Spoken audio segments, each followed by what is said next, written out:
오늘은 로마서 2장 1절로 16절 말씀을 통해서 하나님의 심판에 대해서 말씀을 드리고자 합니다. 사도 바울은 로마서 1장 18절로 3장 20절에 걸쳐서 온 인류가 하나님의 심판을 피할 수 없는 죄인임을 피력하고 있습니다. 지난 주일에 살펴본 로마서 1장 18절로 마지막 절까지는 하나님을 믿지 않는 이방인들의 죄에 대해서 이야기하면서 우리가 하나님을 믿지 않을 때 우상 숭배에 빠지게 되고 또 성적인 타락에 빠지게 되며 또한 도덕적인 범죄에 물들게 된다. 그러면서 29절로 31절까지는 21가지의 죄악을 나열하면서 하나님을 믿지 않은 이방인들이 왜 죽을 수밖에 없는 죄인인지 날카로운 지적을 해 주었습니다. 근데 이 이야기를 듣던 로마의 유대인들이 아마도 박수를 치면서 바울과 동의했으리라 생각을 합니다. 선민의식에 빠져서 자기들만이 가장 거룩한 사람이라고 생각했던 유대인들은 아마 옳소 하나님을 부인하는 저 떠돌이와 개와 같은 이방인들은 지옥불에 빠져야 당연합니다 라고 외쳤을 것 같습니다. 이때 사도 바울은 갑자기 고소의 대상을 바꿔서 이방인들이 아니라 유대인들을 향하여 이야기하기 시작합니다. 이방인들을 정죄하는 유대인들이요, 당신들은 이방인들과 다르다고 생각합니까? 당신들도 하나님의 심판을 피할 수 없는 똑같은 죄인임을 깨달아야 합니다 라고 오늘 말씀을 통해서 이야기하고 있습니다. 오늘 본문을 통해 바울은 왜 유대인들도 죽을 수밖에 없는 죄인인지 세 가지 이유를 들어 설명을 하고 있는데요, 요새 말로 바꿔 이야기하면 하나님을 믿는다고 고백하는 사람들도 왜 하나님 앞에서 죄인인지 우리가 조심해야 될 세 가지의 죄에 대해서 이야기를 해주고 있습니다. 첫 번째 죄는 남을 판단하는 죄에 대해서 이야기를 하고 있습니다. 1절로 3절에 보니까 그러므로 남을 판단하는 사람아, 누구를 막론하고 내가 핑계하지 못할 것은 남을 판단하는 것으로 내가 너를 정죄하매니 판단하는 내가 같은 일을 행함이니라. 이런 일을 행하는 자에게 하나님의 심판이 진리대로 되는 줄 우리가 아노라. 이런 일을 행하는 자를 판단하고도 같은 일을 행하는 사람아, 내가 하나님의 심판을 피할 줄로 생각하느냐라고 이야기하고 있습니다. 유대인들은 자기들만 옳다고 주장하는 독선주의에 빠져서 자기의 죄는 보지 못하고 남의 죄만 손가락질하고 판단하는 위선의 죄를 범하고 있었습니다. 하나님은 이 판단과 위선의 죄를 막중한 죄로 여기시는데요, 그 이유는 사람을 심판하고 판단하고 정죄하는 것은 오직 하나님만이 하실 일이기 때문에 그렇습니다. 하나님만의 고유 권한이죠. 그러나 하나님이 하셔야 될 일을 내가 한다면 내가 하나님인 줄로 착각하고 사는 것입니다. 우리가 마지막 심판날에 하나님이 우리의 행한 대로 심판하실 것인데 우리가 우리의 손가락 들어서 저 사람은 이래서 나쁘고 이 사람은 이래서 나쁘고 판단하고 정죄하고 다닌다면은, 그러면서 오히려 그 내가 정죄하는 죄를 나도 행하면서 살고 있다면 하나님 보시기에 얼마나 가증스러운 죄일까요? 이 말씀을 보면서 저는 사무엘하 12장에 나오는 다윗의 모습이 생각이 났습니다. 다윗이 자기의 충복인 우리아의 아내를 우리아가 전쟁 나갔을 동안에 범하는 죄를 저지르게 됩니다. 그리고 자기의 죄를 가리기 위해서 우리아를 죽게 하죠. 그때 이 다윗의 죄를 지적하기 위해서 하나님은 나단이라는 선지자를 보냅니다. 그래서 나단이 어느 부자 한 명의 이야기를 들어서 다윗의 죄를 꼬집는데 이렇게 얘기를 하죠. 왕이시여, 우리나라에 어떤 부자가 있는데 한 친구가 자기의 집을 방문했을 때 자기가 많은 가축들이 있음에도 불구하고 자기의 양을 잡지 않고 그 동네에는 제일 가난한 사람, 그래서 양 새끼 한 마리가 없는 그 사람의 마지막 그 양을 빼앗아서 그 양으로 식사를 만들어서 손님에게 대접을 했습니다. 그래서 이 가난한 사람이 울고 있습니다. 이 이야기는 무슨 얘기입니까?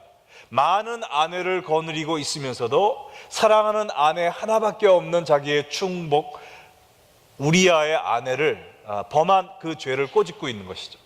풍자로 이야기한 것입니다. 근데 이 이야기를 듣고 다윗이 자기 얘기하는지도 모르고요, 자기가 그런 죄를 범했을 때는 아무것도 아닌 것처럼 여겼지만 남이 그러한 죄를 저질렀다고 했을 때 분개했습니다. 아주 분이 터져가지고 그 사람을 당장 내 앞에 들여와, 내가 하나님의 이름으로 맹세하노니 그 사람은 반드시 죽어야 될 것이라 라고 엄명을 내렸습니다. 자기가 그 죄를 지었을 때는 아무것도 아닌 것처럼 생각했지만 남이 그보다 더 작은 죄를 저질렀음에도 불구하고 그 사람을 당장 죽여야 될 천일공노한 죄인으로 정죄했던 것이죠. 우리도 이 다윗과 같은 나의 잘못은 미화시키고 남의 잘못은 분개하는 그러한 정죄와 위선의 죄를 지으며 살 때가 너무나도 많이 있는 것 같습니다.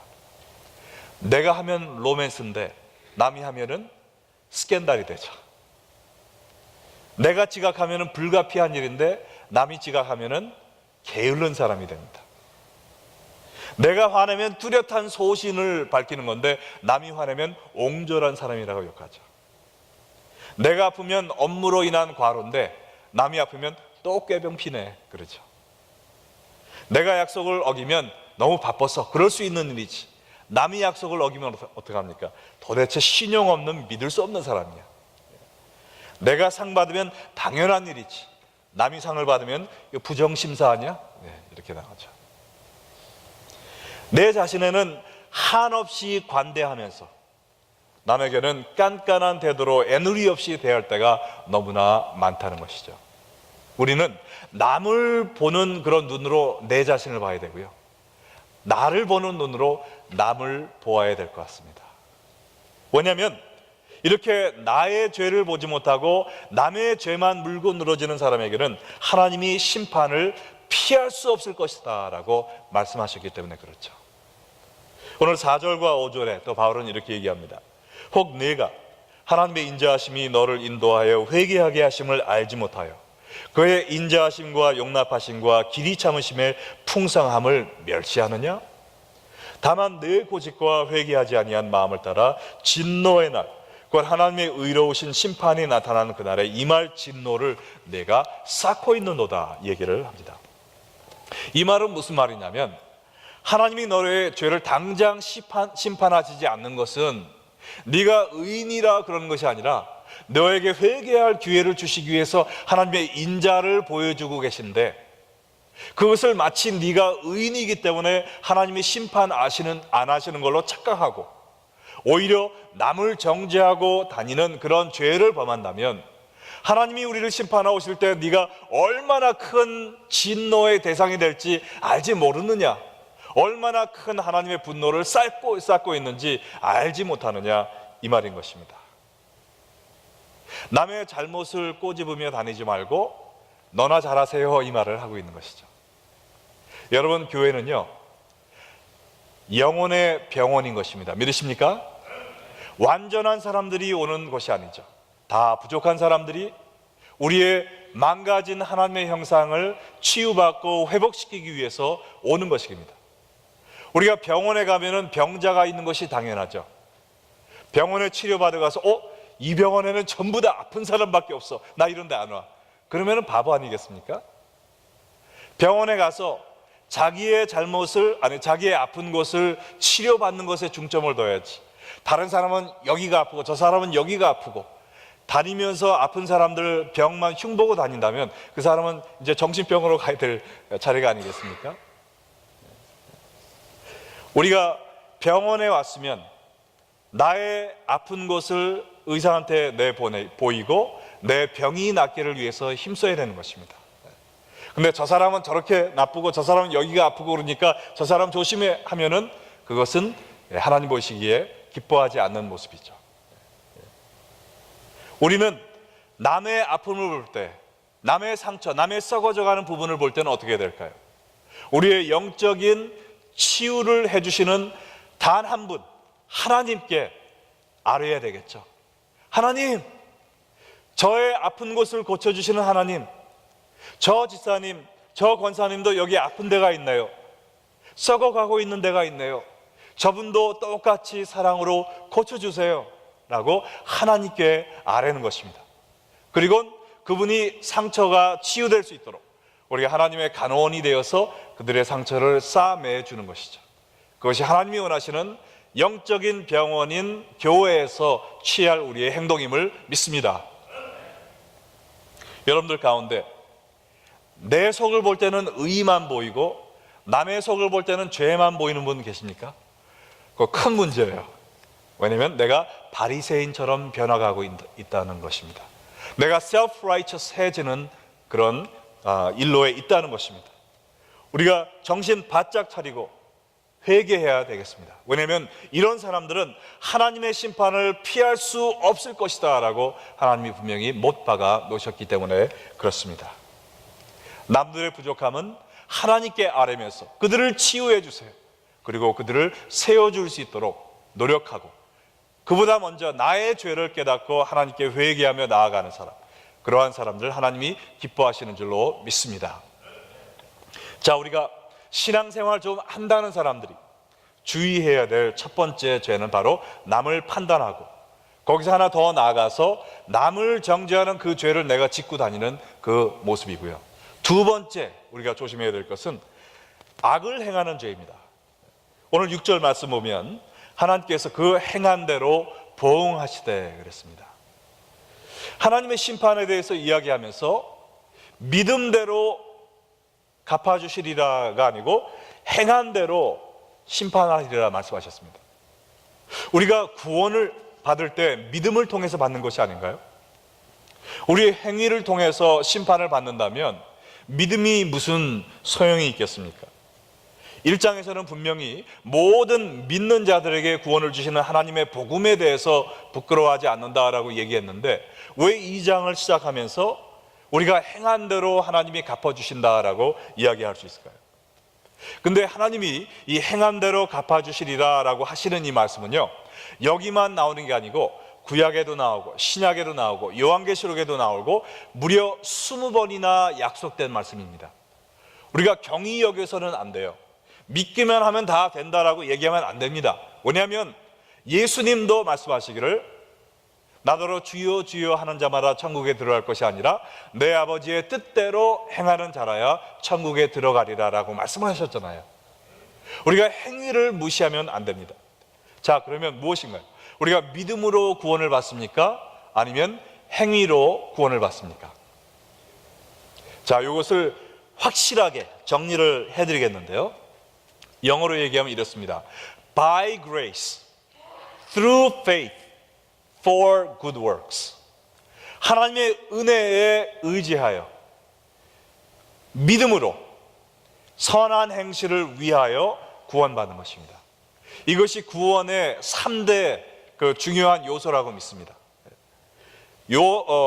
에베소서 2장 8절로 10절에 보면요, 너희는 그 은혜에 의하여 믿음으로 말미암아 구원을 얻었나니 이것은 너희로 그리스도 예수 안에서 선한 일을 위하여 지으신 바라고 말씀을 하셨습니다. 이 처음에 구원의 조건에서요, 우리의 믿음보다 더 중요한 것이 있습니다. 이것이 뭐냐면은 하나님의 은혜죠. 무조건 믿는다고 다 구원받는 게 아니에요. 무엇을 믿느냐가 중요하죠. 내가 믿는다는 것을 믿는 것은 우리 구원에 도움이 되지 않습니다. 아무리 열심히 믿어도 그 믿음이 세다고 하나님이 천국에 넣어주시는 것이 아니거든요. 우리가 믿기만 하면 천국에 갈 수 있도록 하나님께서 그 귀한 독생자 예수의 피를 통하여 우리의 천국 가는 길을 깔아주신 그 은혜, 그것을 믿는 것입니다. 이 하나님의 은혜가 없이는 우리의 믿음도 아무런 소용이 없습니다. 하나님의 은혜가 전제된 믿음, 나를 믿는 것이 아니라, 나의 신앙 고백을 믿는 것이 아니라 나를 위하여 돌아가신 예수님의 사랑, 그 큰 희생을 치러주신 하나님의 은혜에 의지하여 그 사랑을 믿을 때 우리가 그 사랑에 감격하여 이제는 하나님께 영광 돌리는, 하나님이 미리 예비하신 그 선한 일을 행하며 사는 그 구원받은 증거를 보이는 삶, 이것이 온전한 구원이라고 믿습니다. 하나님의 은혜에 의지하여 탐복하여 감격하여서 믿음으로 예수님을 얼싸안고 그리고 그 사랑에 보답하기 위해서 날마다 선한 행실을 위해서 사는 것, 이것이 참된 구원을 받은 자의 삶이라고 믿습니다. 자, 근데 이 선행도 저희가 잘 알아야 되는데요.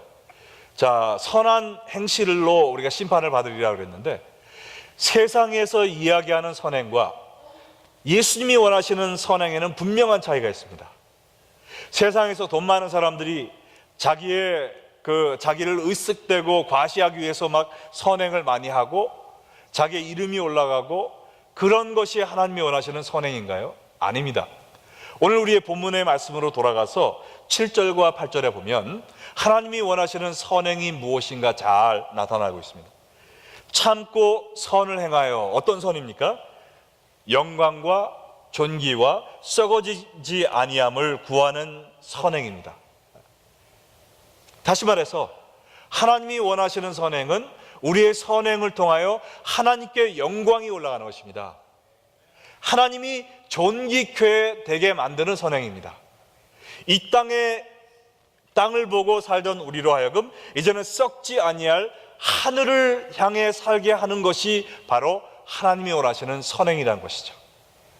남들 하는 대로, 세상 사람들 하는 대로 착한 일 하면서 살면 다 되는 것이 아니라, 날마다 내가 행하는 모든 일을 통하여 하나님의 이름이 영광 받아 주시옵소서, 나의 이름을 통하여 내가 아니라 하나님이 존귀케 되기를 바랍니다. 또한 나의 선행을 통하여 내가 또 다른 사람들이 하늘의 소망을 두고 살게 하여 주시옵소서, 이러한 삶이 바로 하나님이 원하시는 선행인 것이죠. 이러한 선행을 이루는 사람에게 하나님께서 영생을 복으로 주시겠다, 상으로 주시겠다 그랬습니다. 하나님의 은혜에 감격하고 담복하여 예수님을 믿고 하나님께 영광과 존귀와 또한 이러한 immortality, 썩어지지 않을 것을 위해 사는 선한 삶을 사는 것이 바로 구원받은 성도의 인생인 것입니다. 그와 반대로 당을 지어, 그런데 이거는 영어로 self-seeking 이거든요. 하나님의 영광을 쫓는 것이 아니라 나의 만족을 쫓는, 그것을 당을 지어 이렇게 얘기했습니다. 그리고 진리를 따르지 않고, 진리는 하나님이 우리를 창조하시고 또한 우리를 구원하신 분이라는 것인데, 이것을 믿지 않으면 자연히 불의를 따르게 돼 있죠. 우상 숭배하고 성적으로 타락하고 도덕적으로 밑바닥을 치는 이러한 사람에게는 하나님의 진노와 분노를 쌓고 있다, 이렇게 얘기를 한 것입니다. 이 하나님의 심판은요, 동서고금 남녀노소를 막론하고 차별이 없다라고 이야기를 하고 있는데, 오늘 로마서 2장 9절로 11절에 보면 악을 행하는 각 사람에게 영에게는 환난과 공고가 있으리니 먼저는 유대인에게요, 그 다음에는 헬라인에게요. 선을 행하는 각 사람에게도 영광과 존귀와 평강이 있으리니 먼저는 유대인에게요, 둘째는 헬라인에게라. 이는 하나님께서 외모로 사람을 취하지 아니하심이라, 이렇게 얘기했습니다. 이 말은 무슨 말이냐면요, 유대인들에게 너희가 아브라함의 자손이라고 특별 대우 받을 기대를 버려라는 것입니다. 너희가 복음을 먼저 받았듯이, 그리고 뒤따라서 다른 사람들도 다 받았듯이, 너희가 범죄하면 너희가 형벌을 제일 먼저 받을 거다, 남들도 그렇게 받을 거다, 전혀 차이가 없다는 것입니다. 누구든지 하나님의 은혜에 의지해서 예수님을 믿고 거기에 보답하는 마음으로 하나님이 예비하신 선행을 행하며 사는 사람들은 하나님께서 심판날에 천국으로 갈 수 있는 영생의 선물을 주실 것이지만, 누구든지 막론하고 하나님의 은혜를 의지하지 않고 예수님을 믿지 않고 거기에 대한 보답으로 하나님께 영광을 드리는 선행의 삶을 살지 않는 사람들은 누구든지 천국에 들어갈 수 없다는 것입니다. 왜냐하면 하나님은 외모로 사람을 취하지 않으신다는 것이죠. 오늘 21세기를 사는 우리에게도 하나님은 똑같은 구원의 조건을 어플라이 하신다고 믿습니다. 내가 장로니까, 내가 이런 직분을 받았으니까, 교회를 얼마나 오래 다녔으니까, 우리 아내가 권사로서 교회에서 봉사를 많이 하니까 나는 우리 아내 치맛자락만 잡고 있으면 천국에 가겠지, 이게 아니라는 것이죠. 하나님은 우리의 행한 일, 그 다음에 달고 있는 이런 직분과 섬김의 자리, 이런 것과 상관없이 외모로 보지 않으시고요, 단 이 세 가지입니다. 하나님의 은혜를 의지하고 있는가? 그 은혜를 의지하여 예수님을 믿고 있는가? 거기에 대한 보답으로 참된 구원의 증거인 하나님께 영광 돌리는 선행의 삶을 살고 있는가? 물론 우리는 연약하여서 아무리 마음이 원해도 가끔 죄를 지고 넘어질 때가 있습니다. 그럼에도 불구하고 또 일어나서 회개하고, 주여 저 같은 죄인을 용서해 주심 감사합니다, 하나님의 은혜에 의지하고, 주여 주님만이 저를 구해 주실 수 있는 분을 믿습니다 하고, 오늘도 내일도 연약한 몸을 이끌고 하나님께 영광과 존귀를 드리는 천국을 향한 삶을 살아가려고 노력하는 그 사람이 진실로 영생의 선물을 받은 사람이라는 것을 믿으시기 바랍니다. 여러분은 과연 이 영생의 선물을 받으셨습니까? 나 같은 죄인 살려주신 하나님의 은혜에 감격하는 마음을 지니고 살고 계십니까? 나를 위해 돌아가신 예수님을 믿고 살고 계십니까? 주님의 영광을 위해서 살려고 몸부림치고 계십니까? 아니면 내가 예수 제일 잘 믿는 사람이야 라는 그런 눈을 가지고 남들 정죄하고 판단하고 욕하고 흉보고 그러면서 바리새인과 같이 살고 있지는 않습니까? 아니면 아직도 나의 영광과 나의 존귀와 나의 쾌락을 위해 불의를 쫓아가며 살고 있지는 않습니까? 여러분, 오늘 이 문제를 해결하고 가시기 바랍니다. 나는 아무것도 할 수 없는데 오로지 하나님의 은혜에 의지하여 우리가 구원을 받을 수 있는 것입니다. 그 방법은 나를 위해 돌아가신 예수님을 나의 구세주로 믿는 것입니다. 그 구원받은 사람의 증거는 더 이상 나를 위해 살지 않고 하나님의 영광과 하나님의 존귀하심과 그 다음에 하늘을 향하여 썩어지지 않을 것을 위하여 살아가는 선행을 이루며 살아가는 바로 그 사람이 참된 구원을 받은 사람인 것입니다. 아직 이 구원의 확신이 없으시다면 오늘 하나님의 은혜에 여러분의 몸을 의지하시기 바랍니다. 예수님을 굳건히 믿음으로 붙잡으시기 바랍니다. 그리고 주의 뜻대로 살기로 했네라는 다짐을 하는 오늘 이 하루가 되기를 주님의 이름으로 간절히 축원합니다.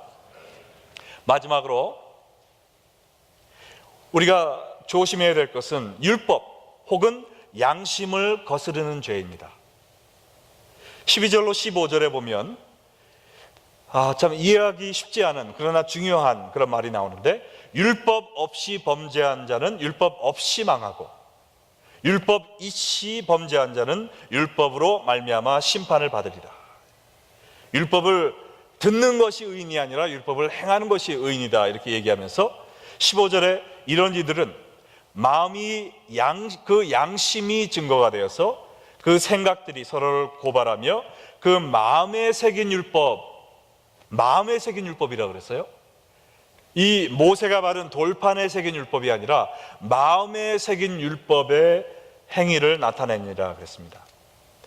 자, 하나님은 사람을 이렇게 다 같이 그 페이보리티즘 없이, 차별 없이 구원을 주시지만은 여기에 보니까 하나님의 율법을 받은 유대인들과 율법을 받지 못한 이방인들을 심판하실 때 다른 기준을 사용한다 그랬습니다. 율법을 받은 유대인들은 그 율법에 의해 심판을 받습니다. 율법을 거스렸으면 심판을 받는 거예요. 그러나 율법을 받지 않은 이방인들은 무엇으로 심판을 합니까? 그들의 마음속에 새겨진 율법, 곧 양심을 따라 심판한다고 그랬습니다. 모든 사람들은 하나님을 믿든지 안 믿든지 간에 하나님의 형상대로 지으심을 받았거든요. 그래서 무의식 중에 하나님을 우리가 느낄 수 있는 그런 감성을 주셨어요. 영성을 주셨습니다. 그리고 무엇이 옳고 그른 것인지 판단할 수 있는 양심, 하나님의 마음을 주셨습니다. 그래서 내가 율법을 몰라서 죄를 지었기 때문에 나를 정죄할 수 없습니다라고 어느 누구도 얘기할 수 없다는 것입니다.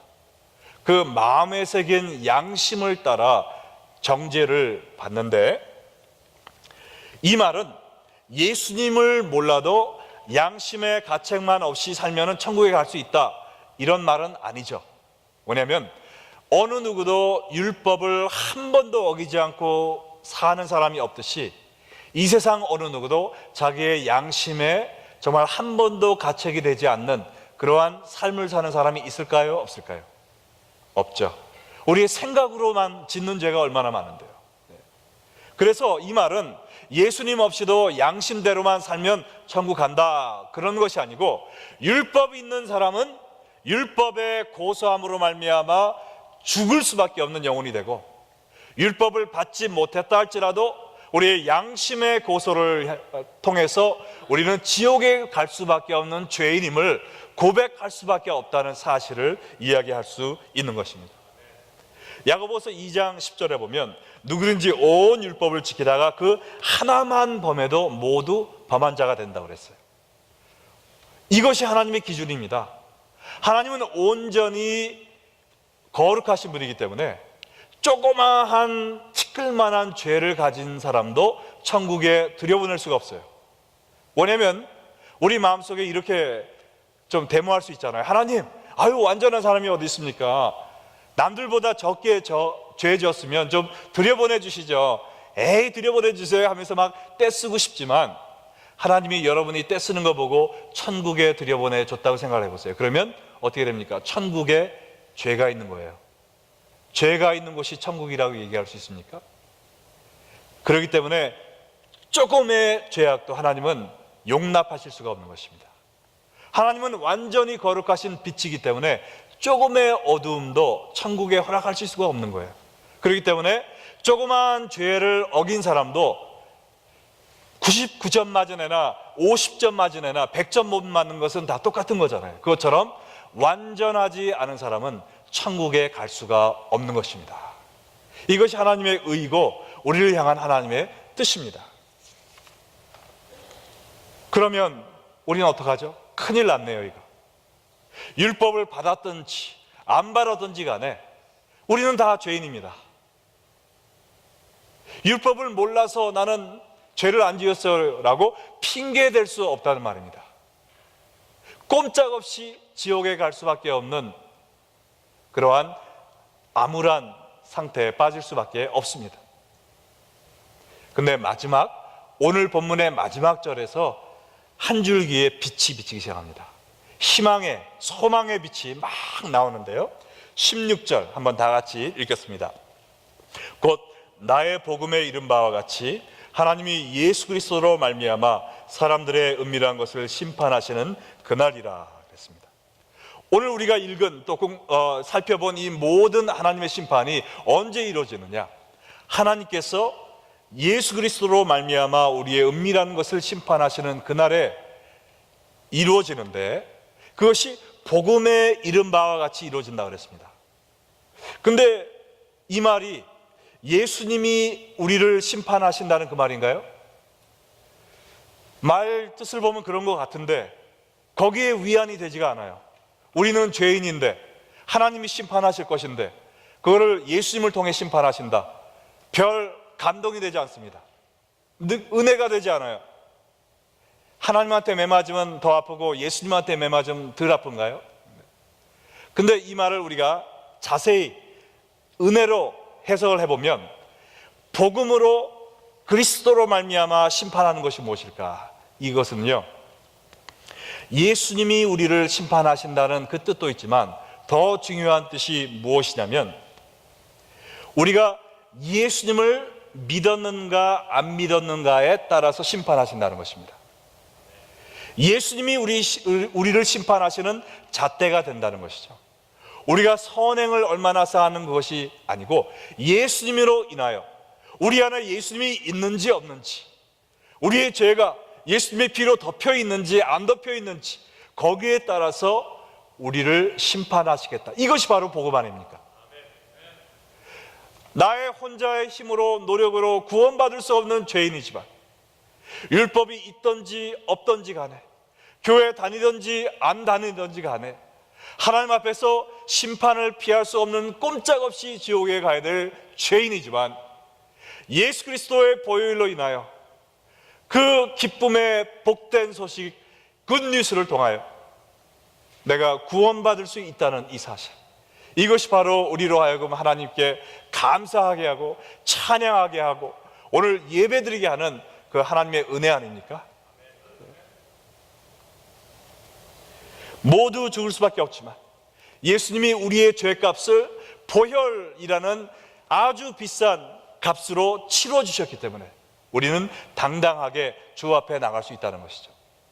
미국에서 있었던 실화인데요, 어느 젊은 여학생이 운전을 하다가 스피딩 티켓을 떼어가지고 이 트래픽 코트에 갔는데, 가서 그 저지가 Are you guilty or not?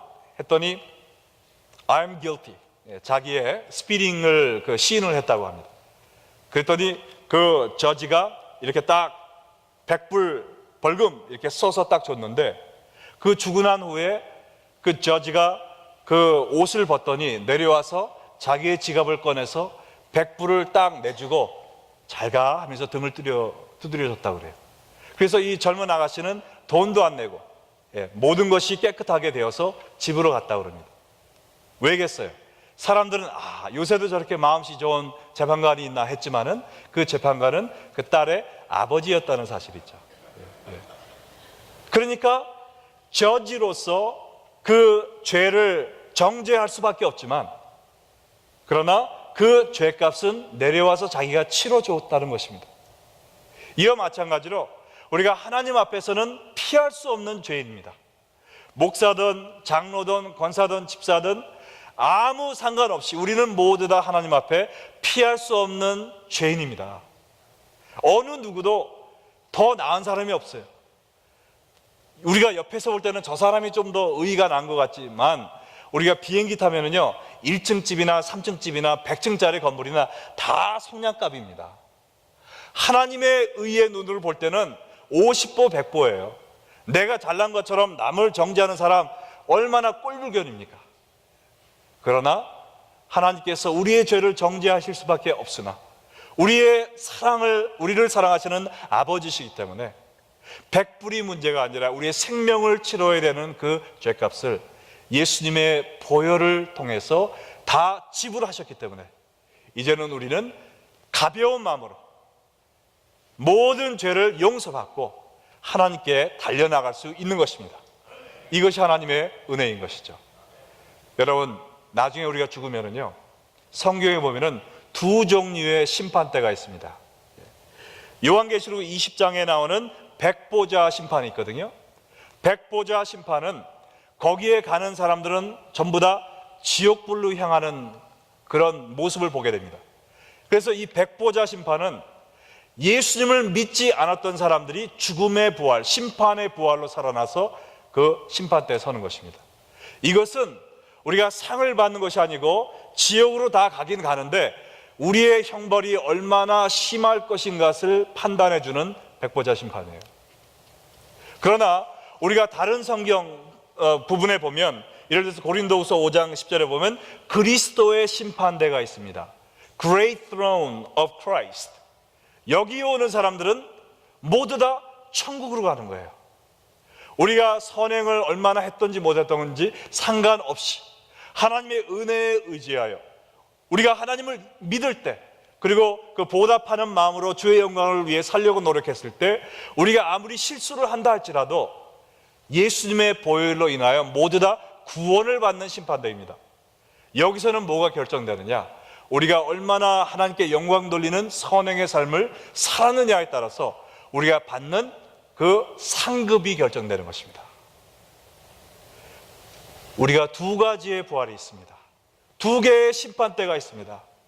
우리가 아무리 부족하고 실수를 많이 한다 할지라도 하나님의 은혜에 의지하여 예수 그리스도를 믿기만 하면, 그리고 거기에 참된 구원의 증거로 하나님께 영광 돌리는 삶을 살기 위해 노력하는 사람은 백보자 심판이 아니라 예수 그리스도의 심판대 앞에 서서 주님이 직접 내려오셔서 내가 내 피로 너의 죄를 벌써 이미 다 지불했으니 나와 함께 아버지의 집으로 가자 라는 그 이야기를 들을 수 있게 된다는 것입니다. 여러분, 이 예수님의 의를 소유하고 계십니까? 아니면 아직도 나의 의를 통하여 구원을 받기 위해서 그냥 노력하고 계시진 않습니까? 오늘 이 시간 여러분 가운데 정말 이 참된 구원을 소유하지 못하신 분이 있으면 오늘이 다 가기 전에 예수님이 주시는 이 구원의 선물을 받으시기 바랍니다. 이 구원을 받기 위해서는 먼저 하나님의 은혜에 감사해야 되겠어요. 내가 노력해서 나의 힘으로 나의 지식으로 도저히 구원받을 수 없지만 하나님이 내 대신 예수님을 십자가에서 죽게 만듦으로 말미암아 그 피로 인하여 내 죄가 용서받은 하나님의 은혜, 이게 구원의 100%입니다. 하나님이 다 하신 거예요. 그러나 이 구원을 받아들이는 믿음이 없이는 이 구원이 내 것이 되지 않죠. 하나님이 선물을 주셨는데 받기만 하는 것입니다. 그것이 믿음이죠. 예수님이 나를 위해 돌아가셨고 내가 예수님을 믿기만 하면 예수님의 의가 내 의가 되어 내가 그리스도의 심판대 앞에 섰다가 천국으로 입성할 수 있음을 믿습니다 라고 고백하는 이 믿음. 근데 이 하나님의 은혜와 나의 믿음이 탁 만나면 두나미스, 다이너마이트와 같은 폭발의 변화의 삶이 일어나는 거죠. 그리고 그 삶의 증거는 무엇입니까? 이제는 나의 기쁨과 쾌락을 위해 사는 것이 아니라 오로지 하나님께 영광이 되는 선행을 하겠습니다. 하나님의 이름만 존귀케 되는 삶을 살겠습니다. 하늘만 바라보고 사는 삶을 살겠습니다. 이러한 변화의 역사가 일어나는 것입니다. 오늘 이 시간 들으신 말씀을 생각하시면서 아직 이 구원의 확신이 없는 분들은 오늘 이 구원의 선물을 받게 되는 귀한 축복의 날이 되기를 그리스도의 이름으로 축원합니다.